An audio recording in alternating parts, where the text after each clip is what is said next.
24 గంటల కారులో తిప్పి చివరికి పోలీస్ స్టేషన్లో అప్పచెప్పారు. సార్ ఇక్కడ జైల్లోకి వెళ్ళిన తర్వాత ఏ విధమైన ఫెసిలిటీ, ఒక మాజీ ముఖ్యమంత్రి 14 సంవత్సరాలు ముఖ్యమంత్రిగా చేసిన ఒక వ్యక్తిని జైల్లో పెడితే దానికి కొన్ని ఫెసిలిటీస్ ఉంటాయి. వాళ్ళకి అవి ఏమీ లేవు.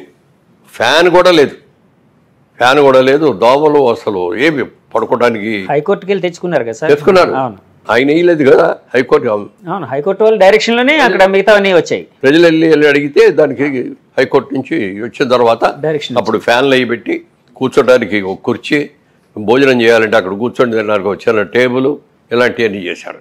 నేను అప్పుడు ఆ రోజున ఏమనుకున్నాను తెలుసండి, ఆయన అరెస్ట్ చేసిన రోజున చాలా మంచి పని చేశాడు జగన్మోహన్ రెడ్డి, చంద్రబాబు నాయుడు గారిని అరెస్ట్ చేయడం.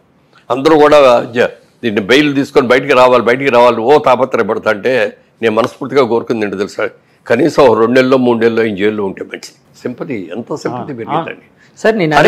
ఇన్ని సంవత్సరాలు పరిచయం ఉద్యోగం చేసినా కూడా ఈ రోజుకైనా ఎవరైనా ఒక్కళ్ళు చంద్రబాబు నాయుడు ఈ తప్పు చేశాడు అనే ఒక బ్లాక్ మార్క్ ఒక్కటి చెప్పండి ఇన్నేళ్లలో. కానీ వాళ్ళు ఆరోపిస్తూ ఉంటారు కదా సార్, చంద్రబాబు గారు కోర్టుకు వెళ్ళి స్టేలు తెచ్చుకుంటూ ఉంటారు, తన అవినీతి కేసుల మీద రకరకాల కేసుల్లో ఉన్నారు, ఇలాగని ఆరోపిస్తూ ఉంటారు. అంటే వైఎస్ గారి జమాన్ నుంచి అది నడుస్తుంది, కాంగ్రెస్ జమాన్ నుంచి నడుస్తుంది. సో అందులో ఏమైనా నిజం ఉందా సార్? ఏమీ లేదు. అవి ఉంటే ఇన్నాళ్ళు బయటపడకుండా అట్లా ఉంటాయి.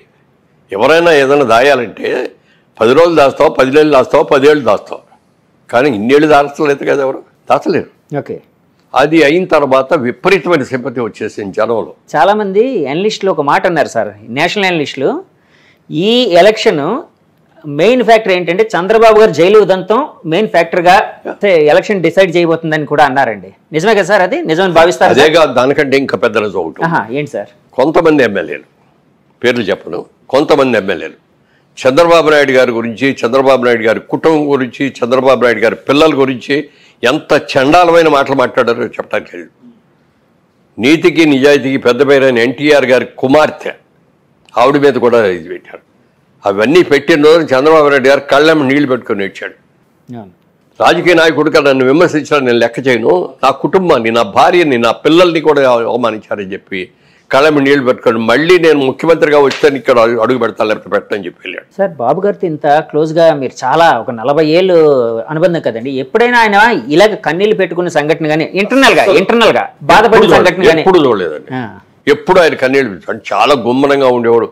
మనసులో ఏదైనా బాధ కలిగినా కూడా ఆయన లోపల పెట్టుకునేవాడు, మన దగ్గర నవ్వుతూనే మాట్లాడేవాడు తప్ప ఏ రోజున నాకు ఇది పరిస్థితి వచ్చింది ఏంటని కానీ ఇంకోటి కానీ ఓకే, ప్రజా నిర్ణయాన్ని మనం గౌరవించాలి, ప్రజలు ఓటేశారు, గౌరవిద్దాం, అలాగే బెస్ట్ ఆఫ్ లక్ చెప్పేవాడు. కానీ మొన్న జగన్మోహన్ రెడ్డి గారు చేసింది ఏంటంటే, ఓడిపోయిందని తెలిసిన తర్వాత మీ ప్రెస్ వాళ్ళందరూ వెళ్ళి అడిగితే నేను ఇన్ని పనులు చేశాను, అన్ని పనులు చేశాను, నేను ఇంతమందికి డబ్బులు ఇచ్చాను, వాళ్ళందరూ ఏమైపోయారు, వాళ్ళ ఓట్లన్నీ ఏమైపోయినాయి. ఎప్పుడు కూడా ఒక నాయకుడు ఎవరన్నా ఓడిపోయినప్పుడు ఒకళ్ళిద్దరు అన్నారు అనుకో, అందులో కూడా కొంతమంది అన్నారు, కానీ ఈయన మాత్రం నేను ఇన్ని రకాలుగా డెవలప్ చేశాను, నేనేం చేసిన తప్పు, నన్ను ఎందుకు ఓడించారు అన్నాడే. కానీ ఎప్పుడు కూడా ఎందుకంటే బెస్ట్ ఆఫ్ లక్ అండి, ప్రజా నిర్ణయాన్ని మేము శిరసావహిస్తున్నాం అని కొత్త గవర్నమెంట్కి బెస్ట్ ఆఫ్ లక్ చెప్తున్నాం. ప్రజల్ని జాగ్రత్తగా చూసుకుంటూ మీరు ఏమైతే ప్రమాణాలు చేశారో, మీరు ఏమైతే ఇస్తామని చెప్పారో అవన్నీ కూడా ఖచ్చితంగా చేయండి, గుడ్ లక్ అని చెప్పేసి ఊరుకోవాలి. అంతేగాని నేను అది చేశాను ఇది చేశాను అని కళ్ళేమో నీళ్ళు పెట్టేసి ఇప్పుడు ఏమన్నా మళ్ళీ వెనక్కి వస్తుంది, ఎలక్షన్ రాదు కదా. తర్వాత ప్రపంచంలో ఎక్కడ జరిగింది ఇంకోటి జరిగింది, జగన్మోహన్ రెడ్డి గారు ఆయన 14 నెలలు జైల్లో ఉండి తిరిగి వచ్చాడు, బెయిల్ వచ్చింది. జనరల్గా ఎవరైనా ఒక్క కేసు ఉన్నాడు, ఆయన ఇన్ని కేసులు కదా, ఒక్క కేసు ఉంటే బెయిల్ ఇస్తే 1 నెల ఇస్తారు, 2 నెలలు ఇస్తారు, 3 నెలలు ఇస్తారు, 6 నెలలు ఇస్తారు, సంవత్సరం ఇస్తారు, అంతకంటే ఇవ్వడు కదా. ఈయన 18 కేసులు ఉన్నాయి ఈయన మీద. 18 కేసుల్లో నెంబర్ 1 ముద్దా ఎవరంటే ఈయనే. అలాంటి ఆయనకి ఎన్నేళ్ళు అయిందండి ఆయన బెయిల్ బయటకు వచ్చి? 10 ఏళ్ళ పైన అయింది కదా, 12 ఏళ్ళు అంత అయింది. ఇన్ని రోజులు అసలు బెయిల్ ఎవడిస్తాడండి? మేనేజ్ అది రాకుండా చూసుకున్నాడు అంతే. ప్రతిసారి ఢిల్లీ వెళ్ళినప్పుడల్లా ఏదో ప్రత్యేక హోదా తీసుకొస్తాడు, లేకపోతే ఈ డబ్బులు తీసుకొస్తాడు, అవి తీసుకొస్తాడు, ఇది తీసుకొస్తాడు అని ఆయన తెచ్చేది ఏమీ లేదు. తన కేసులు ఎలా ఆపుకోవాలి, ఎలా రాకూడదు. ఈ 5 ఏళ్ళు జగన్మోహన్ రెడ్డి గారు ఎప్పుడు ఢిల్లీ వెళ్ళినా తన కేసులు పని మీద సొంత పని మీద వెళ్ళారు తప్ప సార్. సో ఇలాంటి ఫ్యాక్టర్లన్నీ ఆయన ఓడించాయండి డెఫినెట్గా. మరి ఇవన్నీ కూడా ప్రతిదీ లెక్కేస్తారండి. వాళ్ళ ఎన్టీ రామారావు గారు రాజకీయాల్లో రాకముందు మన ఆళ్ళలో చూసుకుంటే ఓ 20% పేపర్ చదివేవారేమో రాజకీయాలతో టచ్ ఉంది. 80% అసలు ఎవరికి టచ్ ఉండేది కాదు.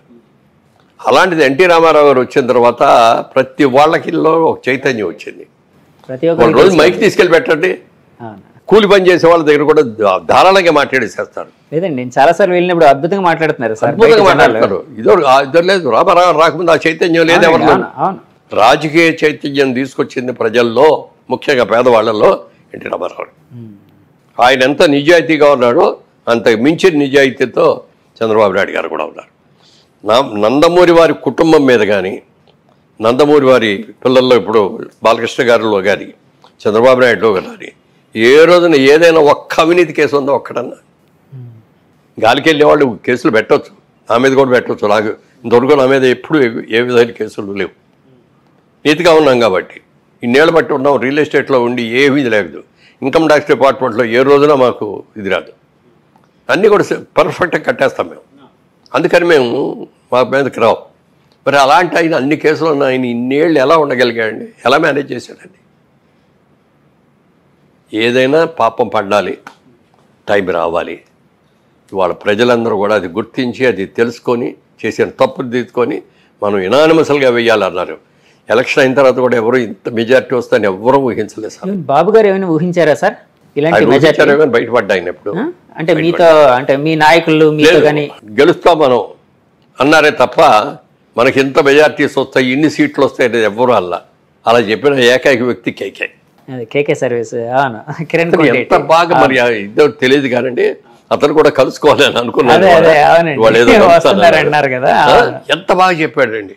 లాస్ట్ టైం ఓడిపోయినప్పుడు జగన్మోహన్ రెడ్డి గెలిచినప్పుడు బాగానే ఇట్లాగే చెప్పాడు. అవునండి, ఆయనకి ఎన్ని సీట్లు వస్తాయి మేమే అనుకున్నాం. చంద్రబాబు నాయుడు గారికి రాకుండా ఎవరు ఇస్తారు? 20 వస్తాయి. మీరు బోల్డన్ చేసామని చెప్పి ఈయన చంద్రబాబు నాయుడు గారు కూడా ఆ రోజులు అన్నారు, మనం పసుపు కుంకుమ ఇచ్చాం బోళ్ళ మందికి, ఎలక్షన్ ముందు 10,000 చెప్పి ఇచ్చాము, మహిళా ఓట్లన్నీ మనకు వచ్చేస్తాయన్నారు. కానీ ప్రజలు ఏమన్నారు తెలుసండి? ఆయన 10,000 ఇస్తే ఆయన సొంత డబ్బులు ఇచ్చాడా? గవర్నమెంట్ డబ్బులే కదా మాకు ఇచ్చింది. ఆయన ఏదైనా సొంత డబ్బులు ఇస్తే అప్పుడు ఆలోచిస్తాం దాని గురించి. ఎవరు సొంత డబ్బులు ఇస్తే వాళ్ళకి ఓటేస్తామన్నారు. ఇవాళ జగన్మోహన్ రెడ్డి గారు ఇచ్చింది ఆయన సొంత డబ్బులు ఇచ్చాడా? ఉంటే మీటర్ ఒక్కడమే కదా ఆయన చేసింది. మీటర్ ఒకటే రోజు దారిమటెళ్ళి రిక్షా వాడినో లేకపోతే కూలి పని చేసుకునే వాడిని పిలిచేవాడు, బాబు ఇదిగో ఇక్కడ నొక్కు అంటే నొక్కుతాడు. కానీ నొక్కటానికి డబ్బు ఎలా సంపాదించాలి, ఇన్కమ్ ఎలా తీసుకురావాలి, ట్యాక్స్లు ఎలా పెరగాలి, మన వాళ్ళకి కావాల్సిన అవసరాలన్నీ ఎలా తీరాలి, ఇవన్నీ తెలుసుకొని చేసేవాడే నిజమైన ముఖ్యమంత్రి తప్ప, ముఖ్యమంత్రి అంటే ఏంటి? ఇన్ని లక్షల మంది, మరి కోట్ల మంది, ఇవాళ ఇన్ని కోట్ల మంది యొక్క సమస్యల్ని, కష్టాలని, సుఖాలని, పిల్లల భవిష్యత్తుని తీర్చిదిద్దవలసిన ఒక పవిత్రమైన బాధ్యత ఉన్న వ్యక్తి ముఖ్యమంత్రిగా ఉండాలి. అలా ఉన్నవాళ్ళే ఉంటారు లాంగ్ మీటింగ్. సార్ మొన్న మధ్య ఒక మాట అయితే వినిపించిందండి, చంద్రబాబు గారు ఇప్పుడు సూపర్ 6 అని పెట్టి, అంటే జగన్మోహన్ రెడ్డి గారు ఇచ్చే పథకాల కంటే ఇంకా అద్భుతమైన పథకాలు ఎక్కువ డబ్బు ఇస్తామని చెప్పి జనాలకి, అంటే మేము ఫలానా పథకాలు అందించబోతున్నాం.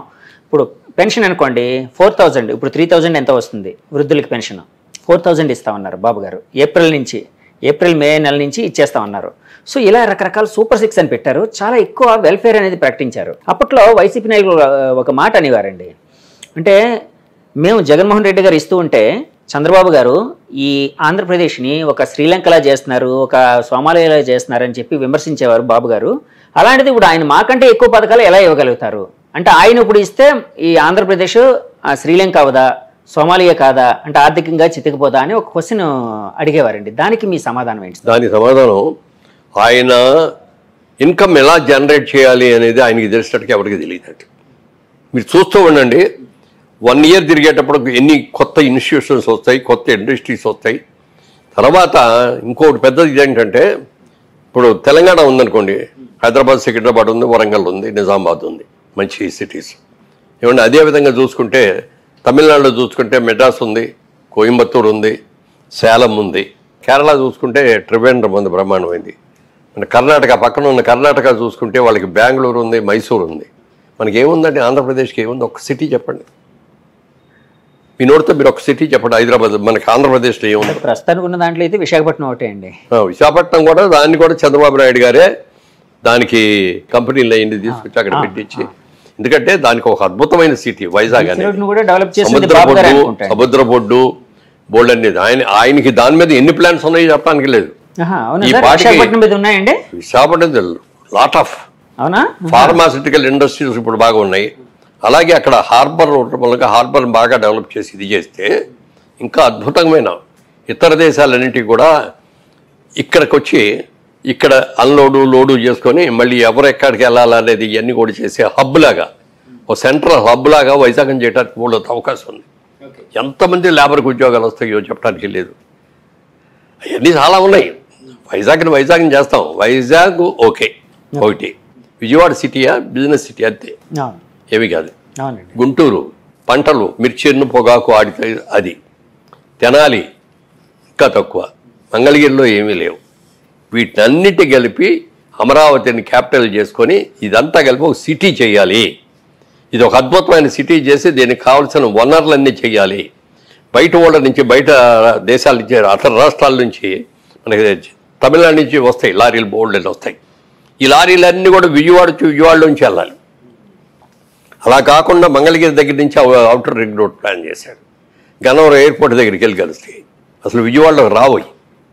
అలాగే హైదరాబాద్ అయినా ఉంటే మంగళగిరి వచ్చిన తర్వాత ఇటు నందిగామ దగ్గరికి తీసుకొచ్చి ఓవర్ బ్రిడ్జిల మీద అక్కడి నుంచి హైదరాబాద్ వచ్చేటట్టు. కలకత్తా వెళ్ళాల్సి అయినా ఉంటే నందిగామ దగ్గర కంచికిచర్ల దగ్గర బ్రిడ్జి మొదలుపెట్టి డైవర్స్ రింగ్ రోడ్ లాగా చేసి గన్నవరం ఎయిర్పోర్ట్ దగ్గర దాటిన తర్వాత కలపాలి.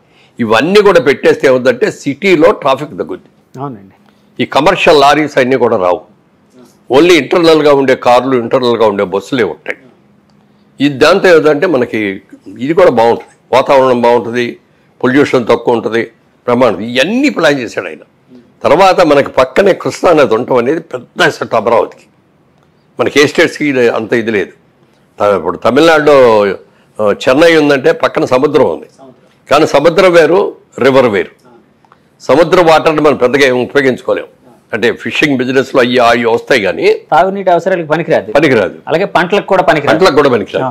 అదే మీరు ఇప్పుడు కృష్ణా నది బ్యారేజ్ ఉంది కదా, ఇంకో బ్యారేజ్ కడదామని ప్లాన్ చేశారు. ప్లాన్ చేశారు. ఆ బ్యారేజీ ఈ బ్యారేజీకి మధ్యలో వాటర్ స్టోర్ చేసి వీటిలన్నిటి కూడా కాలువల ద్వారా అమరావతి చుట్టూ లోపల ఎక్కడ కాలువలు పెట్టి సాటిపోయింది. మళ్ళీ అందమైన ఐకాన్ బ్రిడ్జెస్, మన ఇటలీ లాగా, రోమ్ వాటర్ సిటీ. అలాగా దీన్ని చేయడానికి అన్ని ప్లాన్లు చేశారు. ఒక క్యాపిటల్ సిటీ ఎలా ఉండాలనే దాని మీద ఆయనకున్న అవగాహన ఇంత అంత కదండి. ఎంతమందికి అట్లా అమరావతిని సెలెక్ట్ చేయటమే గొప్ప అయితే, అమరావతిలో ఎలాంటి క్యాపిటల్ కట్టాలి అనే దాని మీద జపాన్ వాళ్ళని పిలిచారు, సింగపూర్ వాళ్ళని పిలిచారు, మలేషియా వాళ్ళని పిలిచారు. ఇంకా ఎవరైనా ప్లాన్స్ ఉంటే ఇవ్వండి అన్నారు.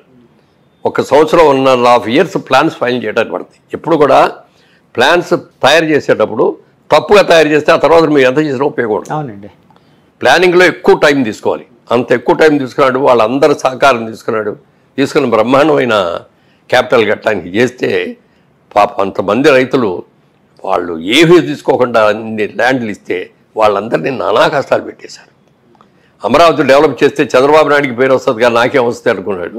3 రాజధానులు అని చెప్పి వైజాగ్లో పెడతాను నేను, ఇక్కడేమో ఊరిని శాసనసభ క్యాపిటల్ అని పెడతాను, లేకపోతే కర్నూలులోనేమో న్యాయరాజధాని అని పెడతాను అని చెప్పి 3 అవసరం అండి. ఓ చిన్న రాష్ట్రం అంది. తెలంగాణ నుంచి విడిపోయిన తర్వాత మన రాష్ట్రం చాలా చిన్నది. ఈ చిన్న రాష్ట్రానికి 3 క్యాపిటల్స్ కావాలా? మీరు వైజాగ్లో మీరు జనరల్ క్యాపిటల్ అంతా అక్కడ పెడితే మన రాయలసీమ నుంచి వచ్చే వాళ్ళకి ఎంత దూరం అండి? ఎన్ని గంటల ప్రయాణం చేస్తే అక్కడ జరగలుగుతారు? క్యాపిటల్ ఇది. క్యాపిటల్ అంటే అమరావతి. ఎక్కడికి వెళ్ళాలన్నా, అటు వైజాగ్, శ్రీకాకుళం వెళ్ళాలన్నా, లేకపోతే ఇటు కడప, కర్నూలు, అనంతపూర్ వెళ్ళాలన్నా, లేకపోతే ఇంకెక్కడైనా అందరికీ సెంటర్ పాయింట్ అది. 6-7 గంటల్లో వచ్చేయచ్చు అక్కడికి. జగన్మోహన్ రెడ్డి గారు 3 రాజధానులు అన్నారు. దాన్ని వ్యతిరేకిస్తూ ఆంధ్ర ప్రజలు ఒక మ్యాండేట్ ఇచ్చి దాన్ని పార్టీని ఓడించారు అన్నట్టు భావించచ్చా అండి? వాళ్ళు కూడా ఓడించారు. అంటే ఏదో అంటారే, ఏదో సావుకి 1000 కారణాలు 1,00,000 కారణాలు అంటారు. ఏదో కన్నుడి చావుకి 1,00,000 కారణాలు అంటారు. 1,00,000 కారణాలు. అలా వాళ్ళు జగన్మోహన్ రెడ్డి గారు ఎంత ఘోరంగా ఓడిపోవడానికి అన్ని కారణాలు, చాలా కారణాలు ఉన్నాయి. కూసి కదండి. రైతులు తీసుకోండి, రైతుల గురించి ఎవడు పట్టించుకున్నాండి? మేము ఏదో అది ఇచ్చాము ఇది ఇచ్చామంటారు. వరదలు వచ్చి ఇది చేస్తే వెళ్ళాడు లేరు, అక్కడ ఉన్న మినిస్టర్ కూడా వెళ్ళాడు లేరు, పంటలకు సరైన డబ్బులు తిరిగి ఇచ్చినాడు లేరు, పంట పోతే సగం ఇదైపోతే. తర్వాత వీటన్నిటికంటే మించింది ఏంటంటే మీ ల్యాండ్లన్నీ కూడా మీ పేరున ఉండవు. మేము ల్యాండ్ టైటిలింగ్ యాక్ట్, ఆ యాక్ట్ ద్వారా మేము మా దగ్గర డాక్యుమెంట్స్ అన్నీ మా దగ్గర పెట్టుకుంటాం, మీకు కాపీ ఇస్తాం. దాని మీద మనకి పట్టా పాస్ పుస్తకం అంటే ఏంటంటే గవర్నమెంట్ ముద్ర ఉంటుంది. అవునండి, గవర్నమెంట్ ముద్ర మధ్యలో ఉండి రావాలి. దాని మీద ఆయన ఫోటో ఎందుకండి? పాస్పోర్ట్ కావాలంటే పాస్పోర్ట్ మీద ఆయన ఫోటో ఏంటి? ఎంతకాలం ఉంటాడు ఆయన? కలకాలం ఆయనే ఉంటాడా? రియల్ డాక్యుమెంట్ అనేది ఒక ఇది దస్తావేజ్ అనేది లాంగ్ మన తరం కాకుండా నెక్స్ట్ తరం ఆ తరం కూడా వెళ్తాయి. మన డాక్యుమెంట్స్ తీయాలంటే 3 తరాలు తీయచ్చు మనం. అవునండి, లింక్ ఈ బొమ్మ ఏంటండి? ఎప్పుడైతే దీని మీద మీకు అధికారం ఉండదో మా అధికారంలోనే ఉంటుంది, ఈ కాపీలు ఇస్తామన్న దాని మీద రైతులు బాగా వ్యతిరేకమై ఎదురు తిరిగారండి. యాక్చువల్గా ఇదే మాటని నేను అంటే ఎదురు తిరిగారంటే ఎక్కడ గొడవలు చేయాలా, ఎక్కడ అల్లరి చేయాలా, ఎక్కడ దాని గురించి మాట్లాడాలా, లోపల పెట్టుకొని సరైన గుణపాఠం చెప్పాలి అన్నారు. సార్ ఇదే మాటని నేను ఒక వైసీపీ నాయకురాలతో వంగగీత గారితో ఇంటర్వ్యూ చేసినప్పుడు అడిగానండి. అంటే ఎవరైనా ఎలక్షన్ మూమెంట్లో పాజిటివిటీ పెంచుకోవడానికి ట్రై చేస్తారు కానీ నెగిటివిటీ పెంచుకోవడానికి ట్రై చేయరు కదా, మీరు ల్యాండ్ టైటిల్ యాక్ట్ అనేది ఈ సమయంలో ఎందుకు తీసుకుని వచ్చారు అని అడిగాను. అడిగితే ఆవిడ ఇచ్చిన సమాధానం ఏంటంటే, ఇది మేము తీసుకుని వచ్చింది కాదు, సెంట్రల్ గవర్నమెంట్ మోదీ గారు గవర్నమెంట్ పెట్టింది అని అన్నారు. కానీ మోదీ గారి గవర్నమెంట్ పెట్టినప్పుడు రాష్ట్ర అధినేత అంటే ఏ రాష్ట్రాలకి రాష్ట్ర చెప్పాలి కదా, అది మీరు తప్పు చేస్తారండి, మా రాష్ట్రంలో మేము అమలు చేయవండి ఇది అని చెప్పుకోవాలి కదా. మోడీ గారు పెట్టింది కాదు, సెంట్రల్ గవర్నమెంట్ పెట్టింది, అంతకంటే కాదు ఇది వీళ్ళు పెట్టింది అండి. సో ఆ సెంటిమెంట్ బలంగా ఉందని భావించారు. అసలు ఎప్పుడు కూడా రైతులు అంటే మిగిలిన వాళ్ళలాగే యాజిటేషన్ చేయటం, హర్తాళు చేయటం, ఆపేయటం ఇవన్నీ చేయలేరు వాళ్ళు.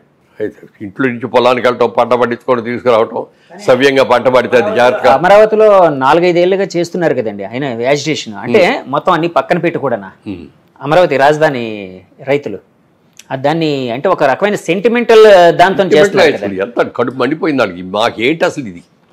మేమేదో ఒక మంచి కోరి ఒక మంచి జరుగుద్ది, చంద్రబాబు నాయుడు గారు చెప్పారు, ఒక అద్భుతమైన క్యాపిటల్ చేస్తా అన్నారు, మాకందరికీ మేము ఇచ్చే ప్రతి ఎకరానికి ఇన్ని గజాలు చొప్పున ఇస్తానన్నారు, అప్పుడు దాకా కౌలు ఇస్తా అన్నారు అని అందరూ నమ్మించి ఇస్తే వాళ్ళకి వాళ్ళు ఎంత కోసండి 5 సంవత్సరాలు ఎంత బాధపడ్డారు.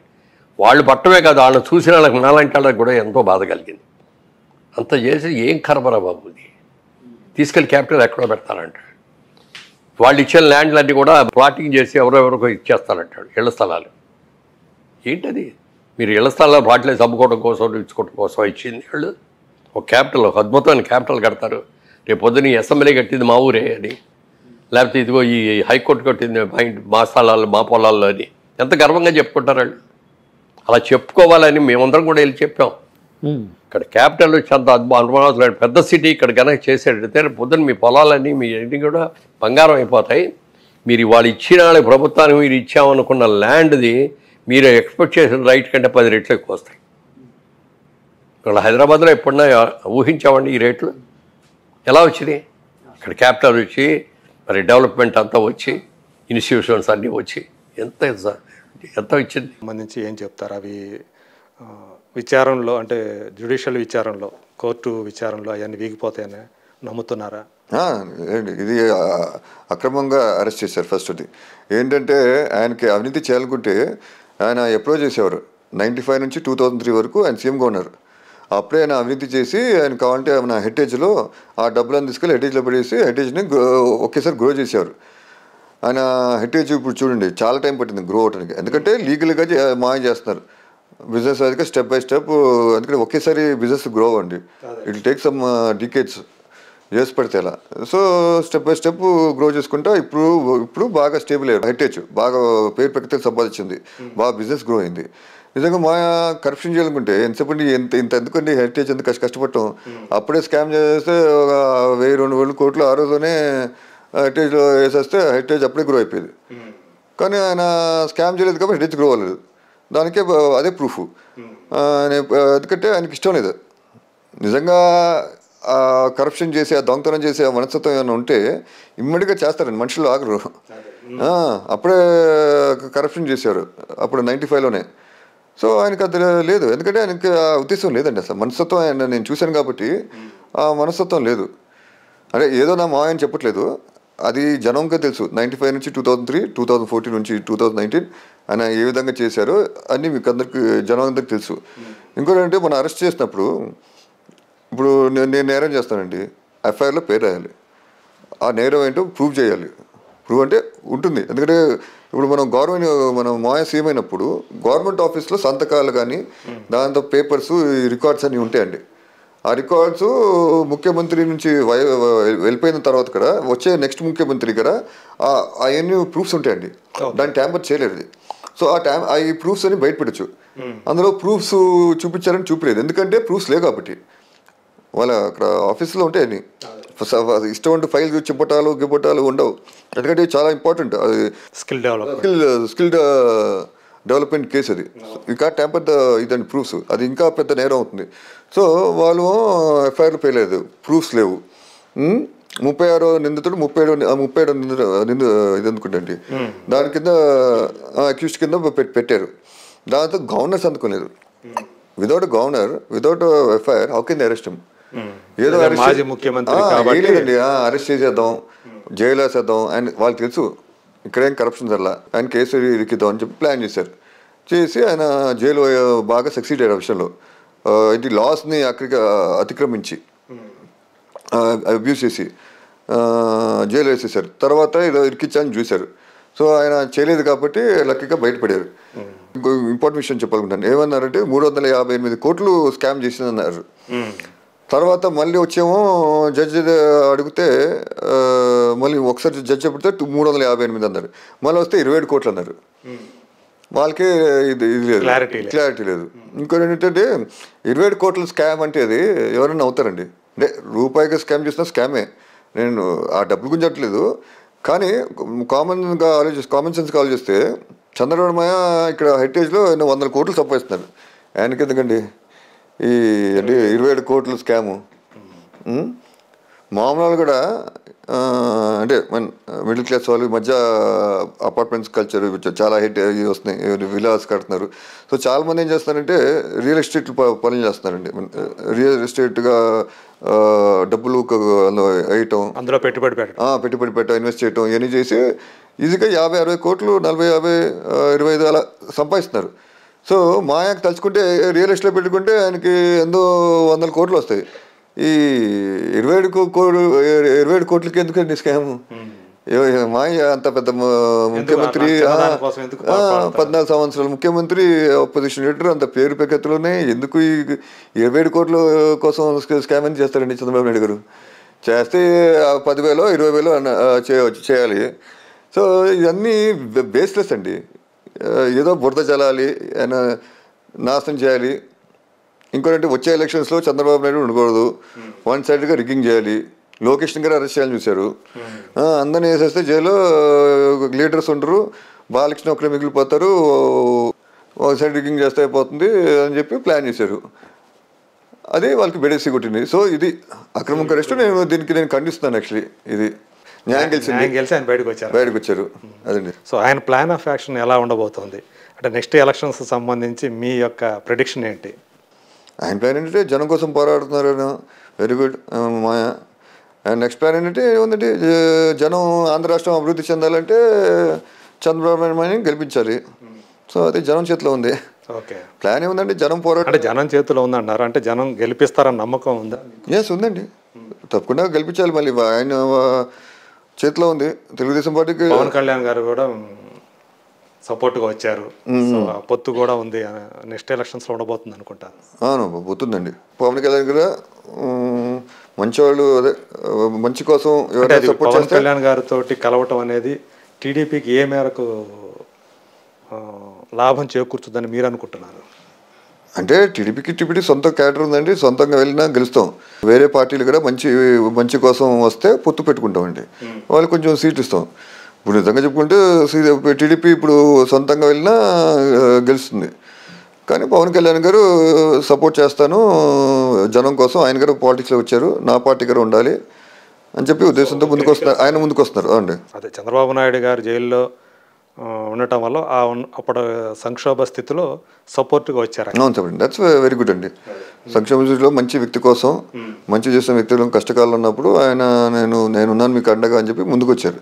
మీరు కూడా యాక్టివ్గా పార్టిసిపేట్ చేస్తారా? నెక్స్ట్ మా ఆయన ఉన్నారు, బాలబాబు ఉన్నారు, లోకేష్ ఉన్నారు, వీళ్ళు ముగ్గురు చాలు. మీరేదో ఈ మధ్య మాట్లాడినట్టు చూశాను.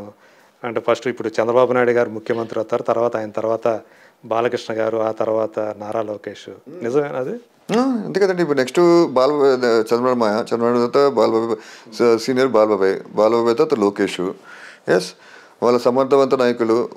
బాలబాబాయ్ చంద్రబాబు మాయ మీకు నేను ప్రత్యేకంగా చెప్పక్కల. ఇలా మీరు అనటం వల్ల అంటే మొత్తం వీళ్ళైనా పాలించేది, ఈ కుటుంబమేనా, వేరే వాళ్ళకి ఛాన్స్ ఇవ్వరా, ప్రజాస్వామ్యం లేదా అని కొంతమంది ట్రోల్ చేస్తున్నారు కదా?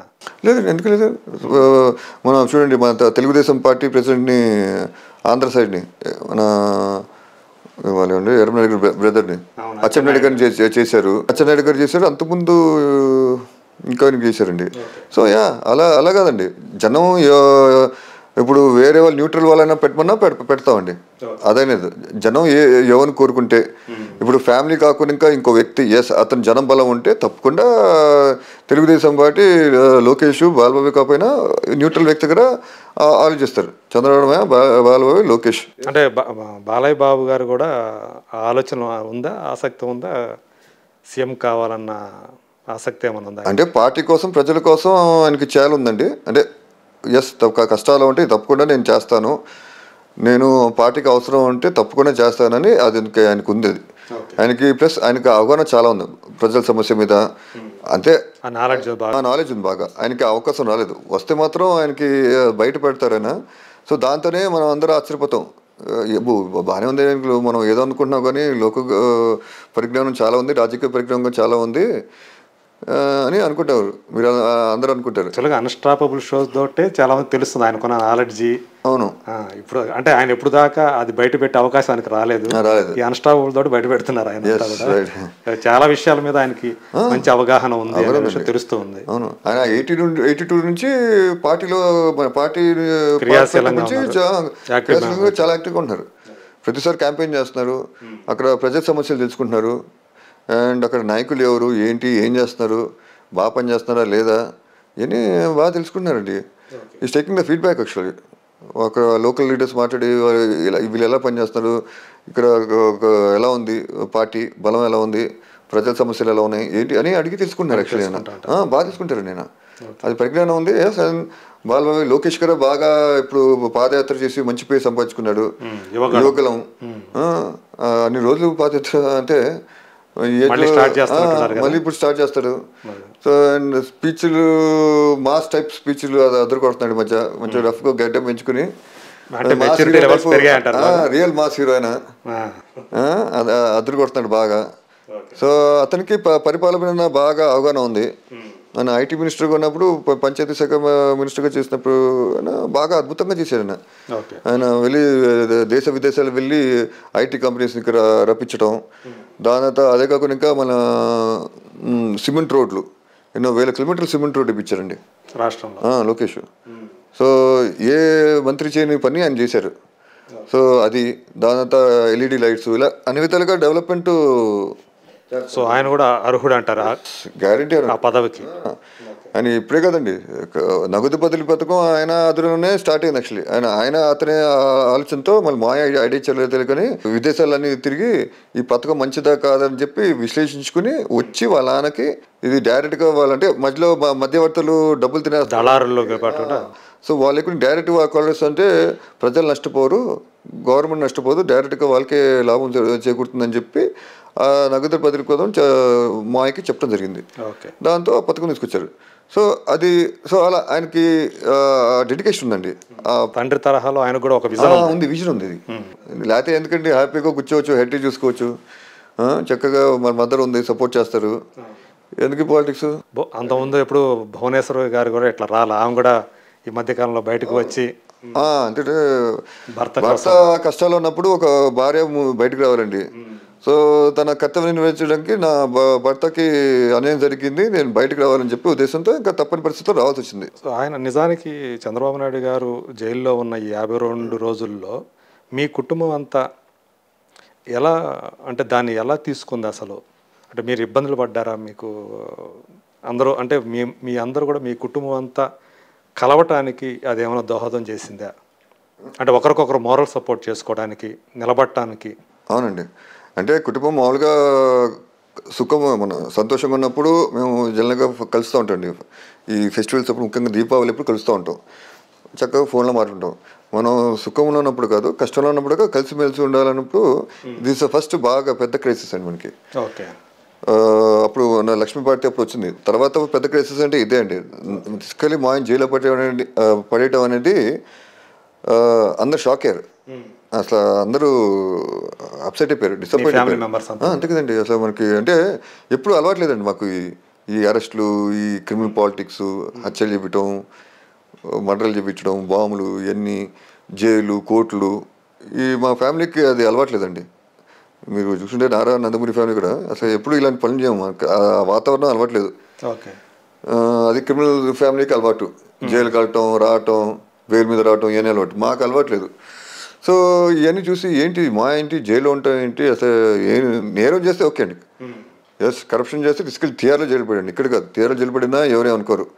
కానీ ఏ నేరం చేయని చంద్రబాబు నాయుడు మాయ అలా ఈ విధంగా అక్రమంగా అరెస్ట్ చేసి ఇలా అన్యాయంగా జైలు పడేయటం అనేది ఎవరు జీర్ణించుకోలేపారు. సో బట్ ఏం చేస్తామంటే మేము ధైర్యంగా ఉన్నాం.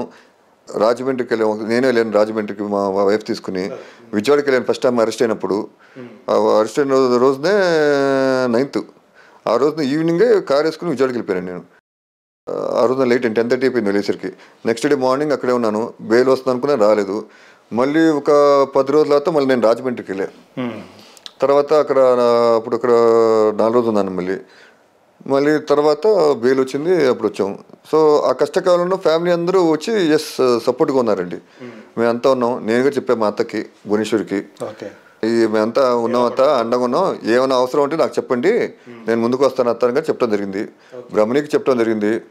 అప్పుడు ఏమైనా ఉంటే చెప్పు Brahmani, we're all there for you, whole family is there, I'm also there, my father అందరూ ఉన్నారు అని చెప్పడం జరిగింది. ధైర్యంగా ఉన్నారు వాళ్ళంతా. ధైర్యంగా ఉన్నారండి. అత్త బాబు మా ఫ్యామిలీ కొంచెం ఉంటుంది కదండి, ఎమోషనల్ అప్సెట్. అంతే కదా, జీవిత సహచరుడు కదా, బాధ ఉంటుంది కదండి, కోపం, బాధ, అది బాగా కనిపించింది. సో నా వరకు అయితే నేను సాధ్యమైనంత వరకు నా సపోర్ట్ ఇచ్చాను. దెన్ ఫ్యామిలీ మెంబర్స్ అందరూ సపోర్ట్ చేశారండి. న్యాయం గెలిచింది, బయటకు వచ్చారు, హ్యాపీగా ఉన్నాం. ఇప్పుడు క్రైసిస్ అంతా అయిపోయిందని అనుకుంటున్నారా? అంటే ఇది ఈ బెయిల్ అనేది తాత్కాలికమే అని చెప్పేసి అంటున్నారు కదా అవతల పార్టీ వాళ్ళు. సో మీరేమనుకుంటారు? మీకున్న నమ్మకం ఏంటి? ఆయన మళ్ళీ జైలుకి వెళ్ళరు అంటే మళ్ళీ ఆ బెయిల్ పీరియడ్ అయిపోయిన తర్వాత మళ్ళీ ఆయన జైలుకి వెళ్ళే అవకాశం ఉంది, ఇట్లాంటిది ఏదన్నా ఉండదు అని చెప్పేసి మీరు అనుకుంటారు? అంటే న్యాయం అండి, అది జడ్జి చేతిలో ఉంది. న్యాయంగా ఉంటే మా ఆయన అరెస్ట్ చేయాల్సిన అవసరం లేదు. ఎందుకంటే ఇందులో కేసులో ఏం లేదు అసలు. నిజంగా అవినీతి ఉంటే ఇప్పుడు బెయిల్ వచ్చింది కదండి, జైల్లోనే ఉండేవారు. మన కోర్టు గారు ఇచ్చిన తీర్పు ఏమీ లేదు ఇందులో. కరెక్టే. మీరు చూసుకుంటే ఇంతవరకు ఆధారాలు ఏమీ సమర్పించలేకపోయారు. ఏంటి ఆధారాలు అంటే ఏం చేయలేదు. ఆధారాలు ఉంటాయండి, జనరల్గా తప్పు చేస్తే ఆధారాలు ఉంటాయి. ఆధార్ చూపుడు అంటే ఆధార్ లేవు కాబట్టి, అంటే చేయలేదు కాబట్టి. ఆయన చేయలేనప్పుడు ఎలా పెడతారని జైల్లో? ఇప్పుడు మీరున్నారు, నేనున్నాను, నేను తప్పు చేస్తాను కానీ పెట్టారు కదా, అదే కదా. అది అన్యాయంగా, అదే అక్రమంగా అరెస్ట్ చేశారండి. ఏదో అరెస్ట్ చేసి, ఎందుకంటే ఒక ప్రాసెస్ ఉండండి. ఫస్ట్ ఇప్పుడు మధ్య కరప్షన్ కేసెస్, ఇప్పుడు జగన్మోహన్ రెడ్డి గారు చూసుకోండి, కరప్షన్ చేసాం అనుకోండి, ముందే ఈడీ వస్తుంది, సిబిఐ వస్తుంది, సెంట్రల్ నుంచి ఎంక్వైరీ చేస్తారు. ఎంక్వైరీ చేసి ఈ అకౌంట్లోంచి ఈ అకౌంట్లో ఎంత డబ్బులు వెళ్ళింది, ఈ అకౌంట్ నుంచి ఈ వ్యక్తికి అకౌంట్కి వెళ్ళింది, ప్లస్ ఐఏఎస్ ఆఫీసర్స్ సంతకాలు ఉండాలి ఫైల్ మీద. ముందు ఐఏఎస్ ఆఫీసర్స్ పిలవాలి, వాళ్ళని విచారించాలి, వాళ్ళని అరెస్ట్ చేయాలి, దానితో ప్రూవ్ చేయాలి. జరిగేది వాళ్ళ ద్వారా. బ్యాంక్ స్టేట్మెంట్స్ ఉంటాయి, బ్యాంక్ స్టేట్మెంట్స్ బయట పెట్టాలి. ఇవన్నీ చాలా ఉంటాయి. ఆయన ఏం చేయకుండా ఇంక తీసుకెళ్ళి వచ్చి నేను అరెస్ట్ చేశారు, స్కిల్ డెవలప్మెంట్ అన్నారు, తీసుకెళ్ళి జైలు వేశారు. స్కిల్ డెవలప్మెంట్ అనేది యూత్ కోసం అండి. ఇక్కడ యూత్కి జాబ్స్ రావాలి. మీరు ఇప్పుడు చూడండి, ఆంధ్ర తెలంగాణ, ఇక్కడ తెలంగాణలో ఎన్ని లక్షల జాబ్స్ అండి. చూడండి ఎంత బ్రహ్మాండంగా డెవలప్ అయిందో. ఆంధ్ర గారు మీరు అక్కడ రోడ్స్, దాంతో అక్కడ దీపం పథకం, ద్వారకా రైతు బజార్లు గారు స్టార్ట్ చేశారు అక్కడ చంద్రబాబు నాయుడు. ఆంధ్రాలో హైవేస్ చూడండి మీరు ఎంత చక్కగా డెవలప్ చేశారు. సో అలా ఆయన స్కిల్ డెవలప్మెంట్ ఉద్యోగాలు బాగా వస్తాయని చెప్పి ఆ ఉద్దేశంతో స్టార్ట్ చేశారండి. అది గుజరాత్లో మోడీ అక్కడ స్టార్ట్ చేస్తే ఆయన అక్కడ చూసుకుని తెలుసుకుని ఆ మోడల్ని ఇక్కడ తీసుకొచ్చారు. ఆ మోడల్ మొన్న అక్కడ పంపించి స్టడీ చేసిన తర్వాత ఇక్కడ మాయ చెప్తే ఎస్ బాగుంటుందని చెప్పి ఇక్కడ స్టార్ట్ చేశారండి. అప్పుడు కూడా స్కిల్ డెవలప్మెంట్ లీగల్గా ఫండ్స్ రిలీజ్ చేయటం, అప్పుడు వైఎస్ఆర్ కాంగ్రెస్ వాళ్ళు కూడా ఓకే అని చెప్పి మొత్తం అసెంబ్లీలో కూడా అనౌన్స్ చేశారు. ఎవరే అప్పుడు అభ్యంతరం చెప్పలేదు. ఇప్పుడు ఏదో రాజకీయం ఏదో బురద చల్లాలి, నాశనం చేయాలనే ఉద్దేశంతో ఆయన ఇలా అరెస్ట్ చేయటం చేశారు తప్ప ఫర్దర్గా అయితే ఆయన మళ్ళీ జైలుకి వెళ్ళే అవకాశం అయితే ఉండదంట. న్యాయం ప్రకారం అయితే ఆయన జైలు వెళ్ళకూడదు అంతే. ఎస్, నిజంగా న్యాయం బతుకుంటే ఆయన అరెస్ట్ చేయకూడదు. ఈ దొంగ మేనేజ్మెంట్కు వ్యవస్థలు మేనేజ్ చేసి అని చేస్తే నేను అది దేవుడే చూసుకోవాలి. ఒకటండి, నేను ఆయన మేనల్లుగా అది అవసరం వస్తే నేనే దిగుతాను న్యాయం పోరాటం కోసం. ఎస్, నేనే న్యాయం తలుపు పెడతాను. ఎస్, ఈయన ఏం చేయలేదు, అది ఫ్యామిలీ మెంబర్గా నేను చంద్రబాబు తరఫున నేను కావాలంటే ఫైట్ చేస్తాను. తర్వాత మీ ఫ్యామిలీలో రామారావు గారి తరం, తర్వాత మీ నాన్నగారు మీ బాబాయ్ వాళ్ళ తరం, ఆ తర్వాత మీ తరం. సో మీ తరంలో ఉన్న కజిన్స్ అందరిలో ఈరోజు మీకేమైనా అనిపిస్తుందా అంటే వైసీపీ వాళ్ళ అందుకే భయపడుతున్నారు? నేను అలాగే దాన్ని అర్థం చేసుకుంటున్నాను. నేను ఎట్లా పోటీ చేస్తానో నా ఇష్టం కదా. నువ్వు ఇట్లా పోటీ చేయ, నువ్వు అట్లా పోటీ చేయని వాళ్ళు నాకు చెప్తున్నారంటే నేను గెలిచిపోతున్నానని వాళ్ళు భయపడుతున్నట్టే కదా. ఇప్పుడు ఎమ్మెల్సీ ఎలక్షన్లో మాకు అంతర్గతంగా ఎవరన్నా ఒక పార్టీ నుంచి ఇంకో పార్టీ నుంచి ఎవరన్నా హెల్ప్ చేస్తుంటే నాకు తెలియదు, కానీ మేము ఒంటరిగా పోటీ చేసాం, 3 గెలిచాంగా. సో తెలుగుదేశం పార్టీ ఇవాళ కానీ లోపాయికారిగా జనసేన అనేది హెల్ప్ అయింది అని చాలాసార్లు బయట వినిపిస్తూ ఉంది. చేస్తుండొచ్చండి ఎక్కడైనా. ఇప్పుడు నాకు ఇక్కడ కొంతమంది జనసేన నాయకులు మాకు బిహైండ్ ద సీన్స్ హెల్ప్ చేయడం అనేది జరుగుండొచ్చు, కానీ at the party level Janasena did not announce that టీడీపీకి మనం సపోర్ట్ చేస్తున్నాము అని. జనసేన పోటీ చేయలేదు, అంటే ఓపెన్ అప్ అవ్వలేదు. ఓకే, ఇంటర్నల్ గా ఏదైనా జరిగి ఉండొచ్చు కదండి. ఇంటర్నల్ నాకు అసలు పార్టీ లెవెల్లో ఏం లేదు, పార్టీ మెసేజ్ ఏమీ లేదు. జనసేన పార్టీ నుంచి ఇక్కడ ఏం మెసేజ్ లేదు. ఇక్కడ లోకల్ అభ్యర్థులు, లోకల్ పార్టీ మెంబర్స్ ఎవరన్నా సరే పర్సనల్ రిలేషన్ బేసిస్ మీద చేస్తుంటారు, నాకు తెలియదు అది. ఇప్పుడు చంద్రబాబు గారు పవన్ కళ్యాణ్ గారు కలయికని మీరు ఒక టీడీపీ లీడర్గా ఏ విధంగా చూస్తూ ఉన్నారు? మీ అనాలిసిస్ ఏంటి, లేకపోతే మీ ఒపీనియన్ ఏంటి దాని మీద? అంటే మీరు ఇందాకే మనం ఈ టాపిక్ మీద కొంచెం ప్రస్తావించాము. ప్రజాస్వామ్య విలువలు ఉంటే మన ఆలోచన ఒకలాగా ఉంటుంది. ప్రజాస్వామ్య విలువల్ని మనం ఖూనీ చేస్తున్నప్పుడు ప్రతిపక్షాలన్నీ కలిసి వచ్చి అలాంటి ఒక డిక్టేటర్షిప్ని ఓడించాలి అనేది ఇవాళ ఆలోచన. ఎందుకంటే ఎలక్షన్స్ ఫేర్గా కండక్ట్ అవ్వాలి. ఇవాళ వైఎస్ఆర్సీపీ ఎంచుకునే దారి ఏంటి అంటే మన బ్రిటిషర్స్ లాగా డివైడ్ అండ్ కాంకర్, విడదీసి పాలించు. ఎలా విడదీయాలి? కులం, మతం, ప్రాంతం, భాష ఏవి వదలట్లేదు వైసీపీ. మీరు గతంలో వాళ్ళు కమ్మ కులం మీద ఎలాంటి ఆరోపణలు, అబద్ధపు ప్రచారాలు చేశారు మీరు చూశారు. 36 డిఎస్పీలు కమ్మ వాళ్ళకి ఇచ్చేశారు అన్నారు. యాక్చువల్లీ ఉన్నది 3 మంది. ఎంత ప్రచారం చేశారు దానిపైన? అది కులం. దాని తర్వాత ఇప్పుడు ప్రాంతానికి వస్తే ఉత్తరాంధ్రకు ఒక రాజధాని, అమరావతికి ఒక రాజధాని, రాయలసీమకు ఒక రాజధాని, ప్రాంతాల మధ్యలో చిచ్చు. సో ఇలా విడదీసి పాలన అనేదే వాళ్ళ ఆలోచన. ఇంకా నెక్స్ట్ ఇంకా ఎలక్టోరల్ డెమోక్రసీకి వస్తే ఇక్కడ మొన్న ఎస్కోట కొత్త వలస సర్పంచ్ ఎలక్షన్స్లో మా అభ్యర్థి గెలిచారు. అక్కడ రాసుంది గెలిచాడండి. అక్కడ ఎమ్మెల్యే వాళ్ళ మంత్రులు మేనేజ్ చేసుకుని 5 నిమిషాల్లో ఎలక్షన్ ఆఫీసర్ మాట మార్పిచ్చేసి కాదు మీరు గెలవడం కాదు ఓడిపోయారు. అది ఇంకా కోర్టులో ఫైట్ చేస్తున్నాం. సో ఇప్పుడు ఎలక్షన్సే ఫేర్గా లేవు, బూతులు క్యాప్చర్ చేసేయడం. ఎలక్షన్ ఆఫీసర్ ఇప్పుడు మొన్న మీకు ఉదాహరణలు చాలా ఉన్నాయి మీకు చెప్పడానికి. చెప్పండి సార్. 31వ వార్డులో మా కార్పొరేటర్ చనిపోయారు, వానపల్లి రవికుమార్ గారు. మామూలుగా ఒక చనిపోయిన వాళ్ళు వాళ్ళ వైఫ్ పోటీ చేస్తుంటే ఒక సింపతి ఫ్యాక్టర్లో ఆపోజిషన్ పార్టీస్ క్యాండిడేట్స్ పెట్టరు, చాలాసార్లు జరుగుతూ ఉంటుంది. ఈ కేసులో కూడా యాక్చువల్గా సర్ప్రైజింగ్గా వైసీపీ వాళ్ళు కూడా అభ్యర్థి పెట్టలే. వానపల్లి రవికుమార్ గారు వైఫ్ వానపల్లి గాయత్రీదేవి గారు అభ్యర్థిగా పోటీ పెట్టాం. ఎలక్షన్ ఆఫీసరు డిక్లేర్ చేశారు, అభ్యర్థులు వీళ్ళు జనసేన ఇంకెవరో జనసేన వాళ్ళు పెట్టారు. దాని తర్వాత ఒక అరగంట తర్వాత ఒక ఇండిపెండెంట్ అభ్యర్థి, అసలు వైసీపీకి సంబంధం లేని మనిషి, అరగంట తర్వాత ఆయన వైసీపీ అభ్యర్థి అని డిక్లేర్ చేశారు. ఆయన వైసీపీ బీఫామ్ కూడా పెట్టలే. ఒక ఇండిపెండెంట్ అభ్యర్థిని వైసీపీ అభ్యర్థిగా ఎలా మార్చేసుకున్నారు? అంటే ఇక్కడ ఉన్న మెకానిజమ్స్ అంతా కూడా వాళ్ళ గుప్పెట్లో చేర్చుకుని ప్రజాస్వామ్యాన్ని ఖూనీ చేయాలనేది వాళ్ళ ఉద్దేశం. ఇలాంటి పరిస్థితుల్లో ప్రతిపక్ష పార్టీలందరూ ఇప్పుడు GO1 రోడ్ షోలు పెట్టడానికి వీల్లేదు, ప్రజల్ని మాట్లాడడానికి వీల్లేదు అంటే మీ అందరినీ నోరు మూసుకుని ఇంట్లో కూర్చోబెట్టి బానిసలుగా ఉండాలనేది ప్రభుత్వం ఆలోచన. అలాంటి సమయంలో ఇప్పుడు ఎప్పుడైతే ఇందిరాగాంధీ గారు ఎమర్జెన్సీ పెట్టి అందరూ అపోజిషన్ పార్టీస్ కలిసి వచ్చినాయో అలా ఇప్పుడు కూడా ఆంధ్ర రాష్ట్రంలో ఉంది. కాబట్టి ఇప్పుడున్న ప్రతిపక్షాలంతా కలిసి వచ్చి ఇలాంటి ఒక డిక్టేటర్షిప్ని మనం ఓడించాలనే ఆలోచనతో తప్ప లేకపోతే ఇంకో మోటివేటింగ్ ఫ్యాక్టర్ ఇంతగా ఏమీ లేదు. యాక్చువల్గా రాజమండ్రిలో మీ నాయకులు ఆదిరెడ్డి భవానీ గారు వాళ్ళ హస్బెండ్ ఆదిరెడ్డి వాసు గారు వాళ్ళ మామగారు ఇద్దరిని మొన్న చిట్ ఫండ్ కేసులో సిఐడి వాళ్ళ అరెస్ట్ చేయడం జరిగింది. మీ నాయకులు అనేది ఏంటంటే టీడీపీ నాయకులు అయ్యాం కాబట్టి మా మీద కక్ష సాధింపు ధోరణి అవలంబిస్తూ ఉన్నారు కాబట్టి అలా చేస్తున్నారు ఇలా అని. యాక్చువల్గా అక్కడ జరిగిన విషయం మీద మీకు ఏమైనా క్లారిటీ ఏమైనా ఉందా సార్? అంటే నాకు ఆదిరెడ్డి వాసు గారు గత 4 ఏళ్ళుగా బాగా తెలుసు అండి, బాగా తెలుసు, నా ఫ్రెండ్ అని నేను చెప్పచ్చు. అండ్ ఆయన కష్టపడి పనిచేస్తారు అండ్ పార్టీ కోసం మనం మళ్ళీ 2024లో బలంగా రావాలనేది అహర్నిశం ఆలోచించే మనిషి, నాకన్నా చాలా ఎక్కువ.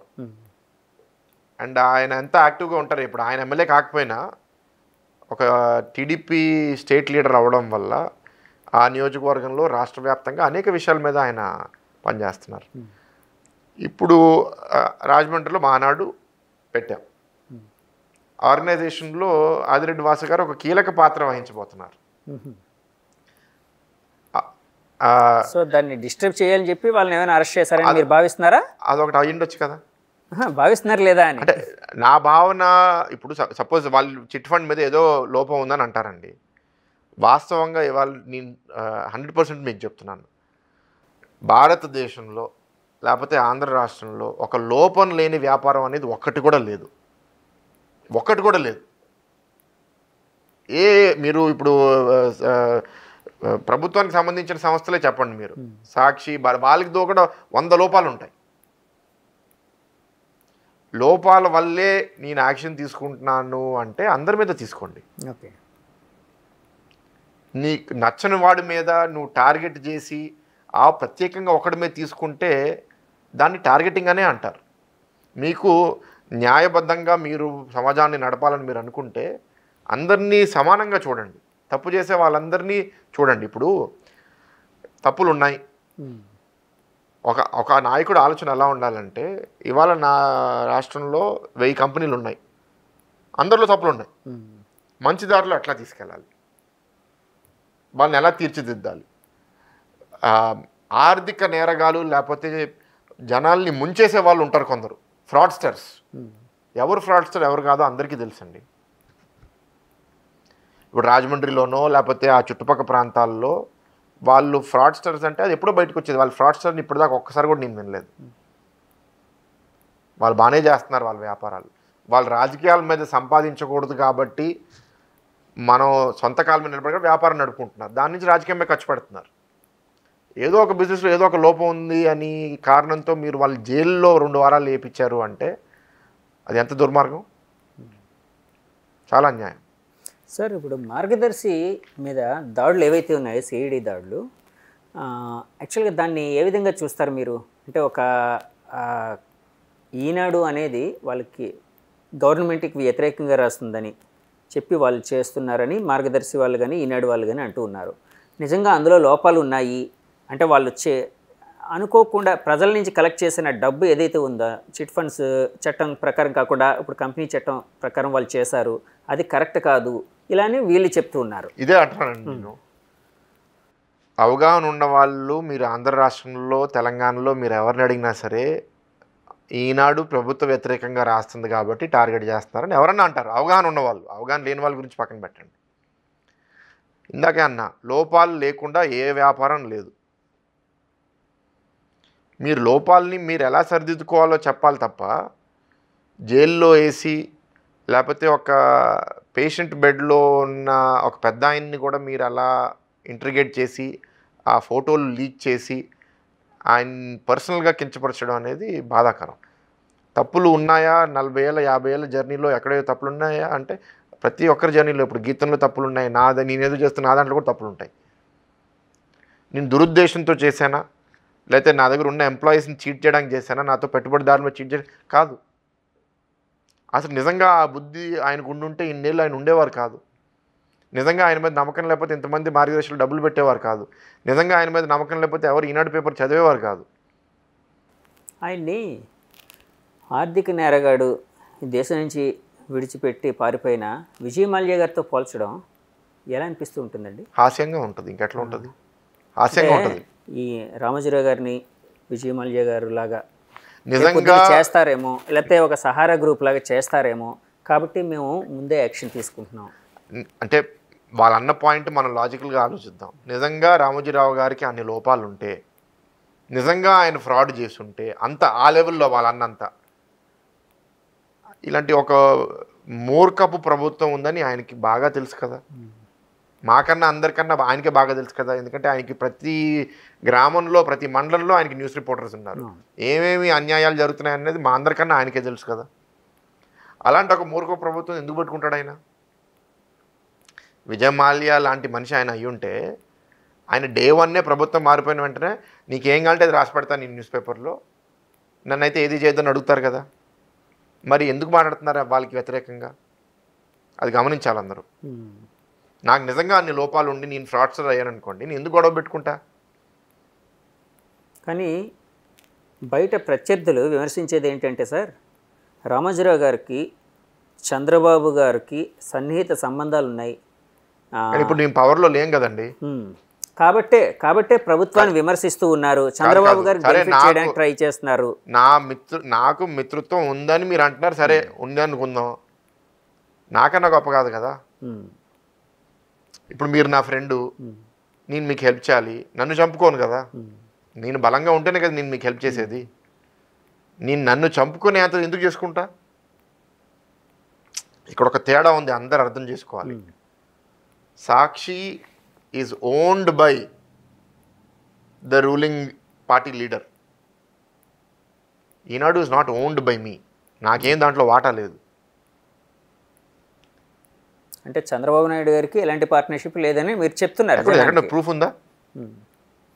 జనానికి చెప్తున్నారు. ఓకే, నేను అనేది ఏంటి అంటే అది నా మీడియా కానప్పుడు వాళ్ళు ఏనాడు ఇప్పుడు ఈనాడులో లేకపోతే ఆంధ్రజ్యోతిలో ఎప్పుడు మాకు వ్యతిరేకంగా మాట్లాడలేదా? మా పార్టీకి వ్యతిరేకంగా ఎన్నిసార్లు మాట్లాడారు? మీరు వెళ్ళి చూస్తే గత 40 ఏళ్ళుగా మీకు వందలాది వేలాది ఆర్టికల్స్ దొరుకుతాయి. మా పార్టీ మీద మా లీడర్స్ మీద వ్యతిరేకంగా మాట్లాడింది. సాక్షిలో ఒక్కసారి వచ్చి రాశారా రూలింగ్ పార్టీ లీడర్ మీద వ్యతిరేకంగా? నాకు చెప్పండి ఒకసారి. అదే తేడా. మా మీద ఎన్నిసార్లు క్రిటిసైజ్ చేయలేదు ఆంధ్రజ్యోతిలో ఈనాడులో? ఇక్కడ లోపం జరిగింది, అక్కడ ఇది జరిగింది, ఇక్కడ అది జరిగిందని చేశారు. ప్రతి మీడియా ఓనర్కి ఒక ప్రిఫరెన్స్ ఉంటుంది, ఒక అనుకూలత ఉంటుంది.